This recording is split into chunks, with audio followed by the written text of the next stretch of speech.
Shalom, selamat datang kembali bersama saya di channel Lihat Official. Ya, kita kembali lagi mereaction video TikTok. Ya, mohon maaf udah lama saya belum upload karena berhubung seperti yang kalian tahu sendiri, pada 3 video saya yang terakhir saya lagi berada di kampung dan saya susah untuk mengupload video karena sinyal yang minim. Jadi oleh sebab itu kita mereaction video TikTok lagi dan kita langsung aja ke videonya.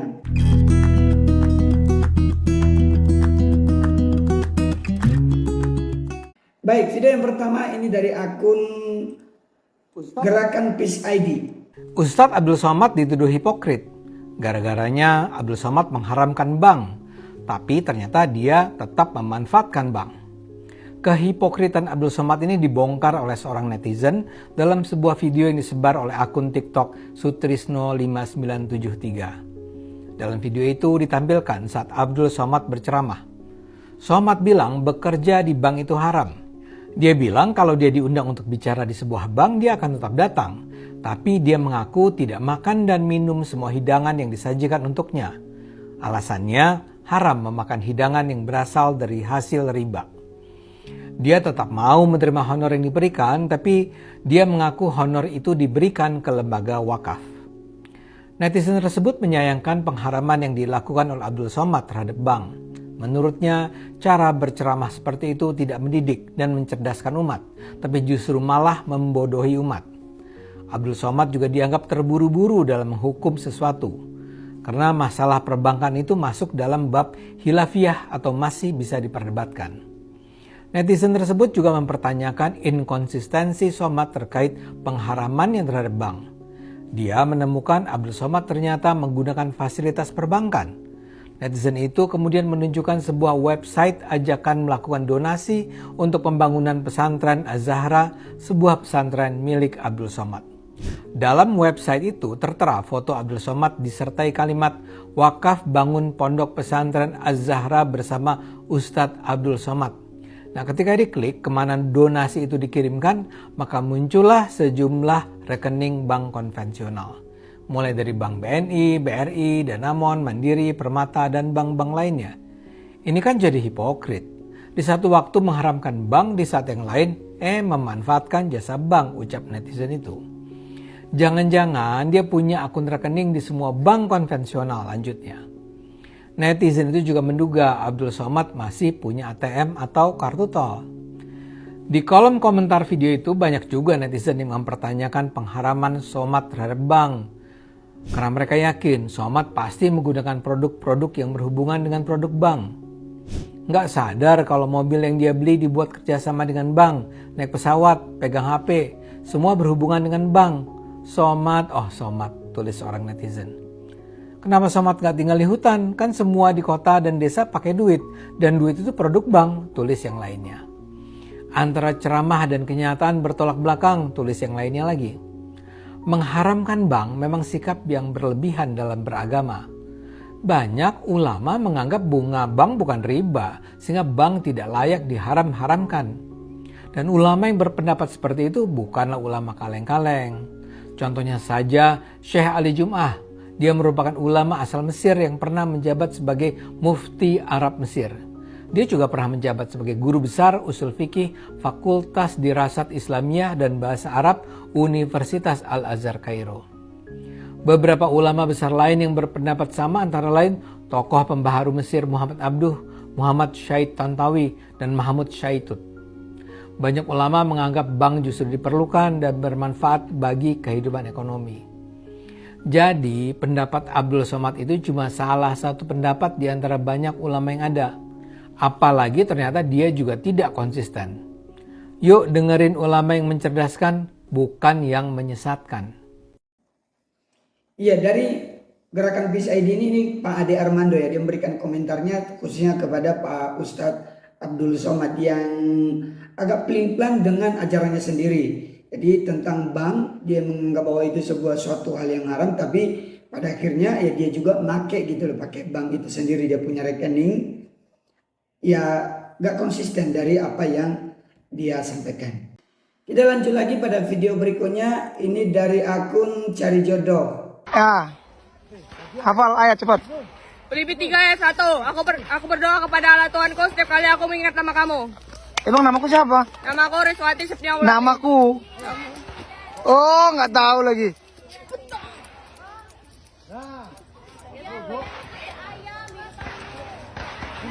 Patli. Kalau kalian tahu siapa kakak ini, terus ini acara apa, bisa kalian komen di bawah ya. Tapi bagus ya menghafal ayat itu. Kita next lagi.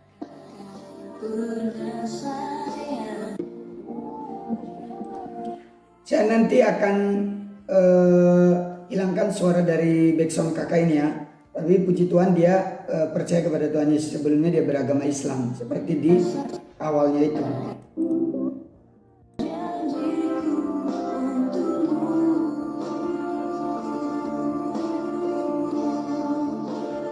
Oke, kita next lagi pada video berikutnya. Dari akun Mars menjalani hidup di tengah-tengah mayoritas dan menjadi minoritas. Bang, gimana rasanya tinggal di lingkungan Kristen sedangkan abang adalah seorang Muslim?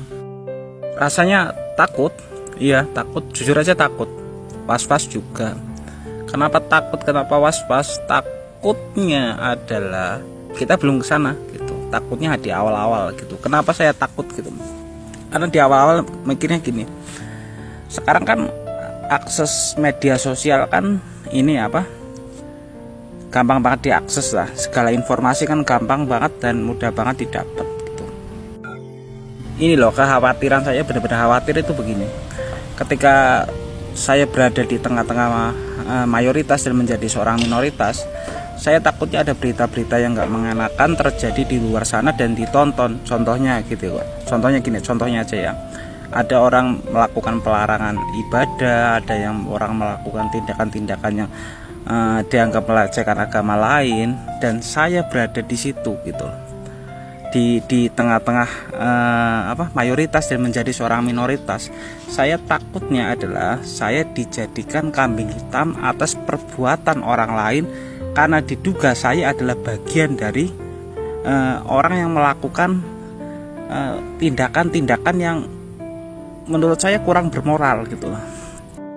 Itu kekhawatiran saya gitu. Tapi kan saya nggak bisa menjelaskan secara rinci, takut ada orang yang tersinggung atau orang-orang yang gimana ya. Saya juga nggak bisa menjaga ketersinggungan orang lain sih. Tapi intinya saya nggak bisa menjelasin secara detail.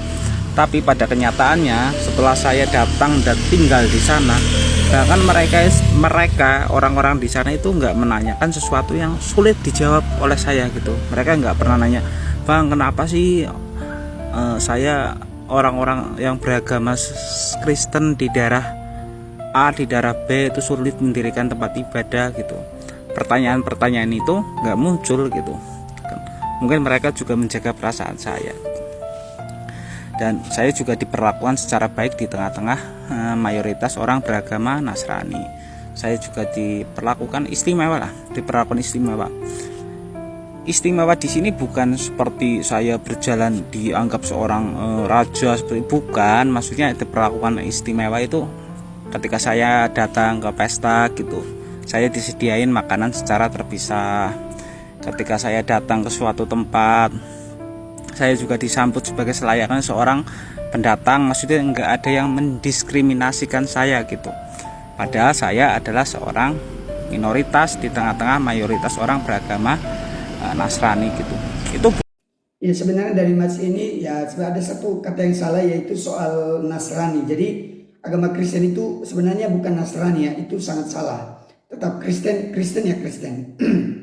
Kemudian harusnya ya mungkin lah kita maklumi kalau dia pertama, tapi sebenarnya itu tidak perlu ditakuti karena orang Kristen itu penuh dengan kasih. Jadi saya rasa ketika dia di mana berada, walaupun dia hanya seorang minoritas di tempat di mana dia berada, entah dia sendirian pun, bagi saya kalau dia di tengah-tengah orang Kristen pasti dia aman. Mau dia juga lakukan kegiatan ibadahnya pun pasti dia akan aman. Jadi di kolom komentar pun ada yang mengatakan bahwa saya pernah tinggal di Papua, dia sendiri Muslim tapi dia tetap sholat, tapi nggak ada yang pernah ganggu dia. Sama Mas ini semoga terus betah di lingkungan orang Kristen dan terus merasakan kasih Kristus lewat perilaku orang Kristen yang ada di sana. Coba kita next lagi dari akun yang sama ya, dari dia.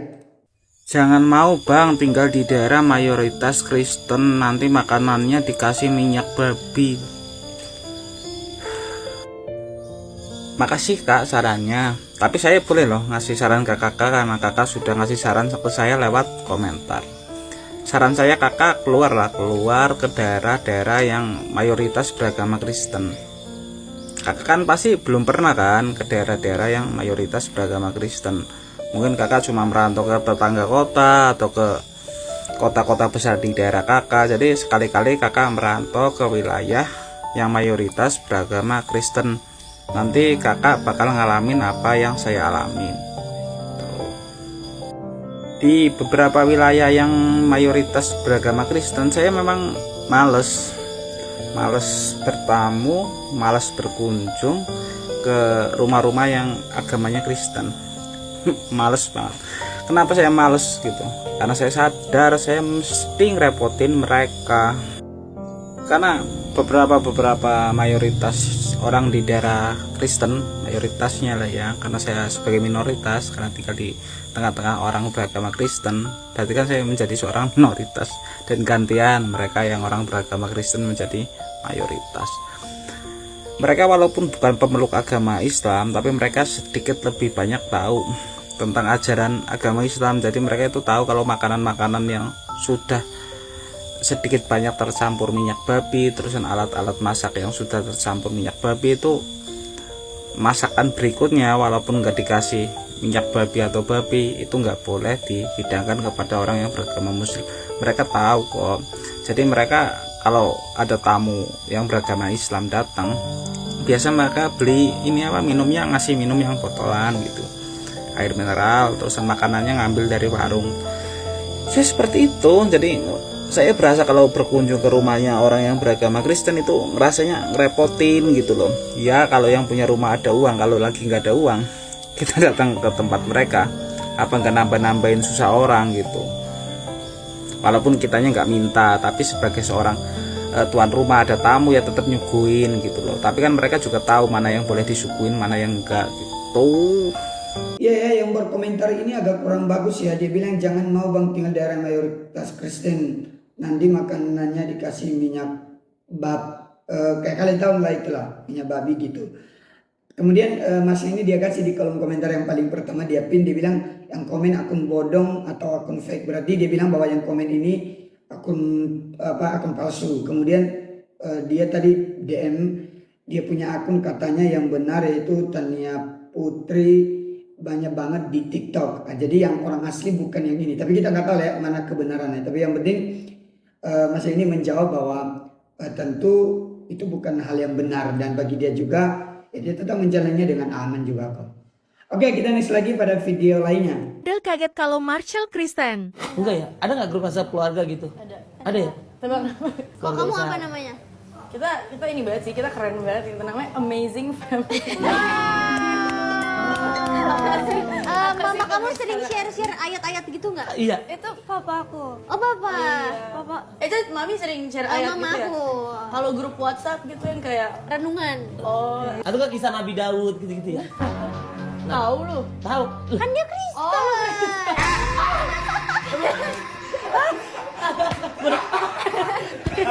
Emang muka begini nggak boleh Kristen ya? Emang banyak yang nyangka aku marbot. Orang Kristen yang kribo-kribo Kristen.